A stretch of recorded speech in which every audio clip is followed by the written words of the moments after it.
Maysh qizi tug'ildi ekan, yana 1 yoshdan o'tyapti. Hali o'yin kulgusini, kulganini ko'rganman, yo chiqqanini ko'rganman o'xshaydi.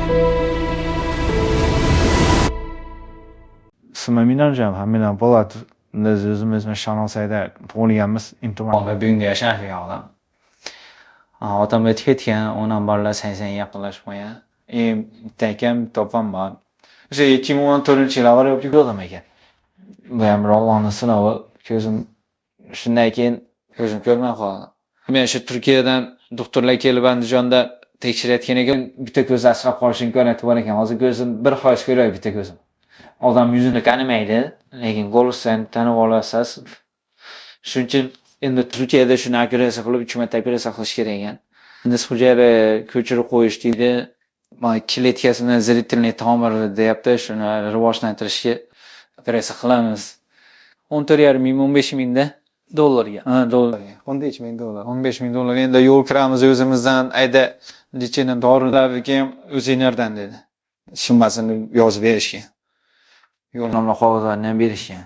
Şimdi bizni eshittirgan opa-ukalarimiz, aka-singillarimizdan assalomu alaykum deyman, ulardan menga yordam berishlarini, shu oilamga foydasi tegishga bo'lishim uchun do'stlarga ham qo'shib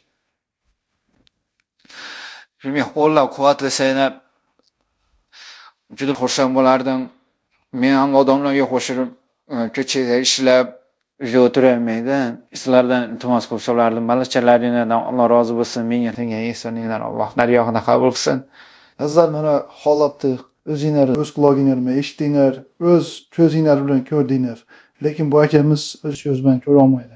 Kelinglar azizlar, mana shu akamiz ham bizni qatorimizdan qolmasin inshaalloh. Mana shu akamiz ham o'zini ko'zi bilan ko'rib, o'zi halol mehnat qilib, oila bola chaqasini boqsin va eng muhimi o'zini jigarbandini, farzandini o'z ko'zlari bilan ko'rsin, armon bo'lib bo'lmasin. Hurmatli aka-ukalar, opa-singillar, mana Inomjonning gaplarini eshitdilar. Mana Ali birodarlar juda chiroyli gaplarni gapirdi. Alloh uchun yordam beraman deganlar, shunday bir ojiz insonni ko'rishiga sababchi bo'lib qolaman deganlar, bemalol bizlarga ham bu birodarlarimiz raqamlariga bemalol aloqa qilishlar mumkin. Hozir raqamlarni aytib o'tamiz. Mbank raqamlari ham shunda. 0558 21 03 85. Yana bir foto qaytaramiz. 0558 21 03 85. O'ynamjam foto chiqadi o'zimning nomimda.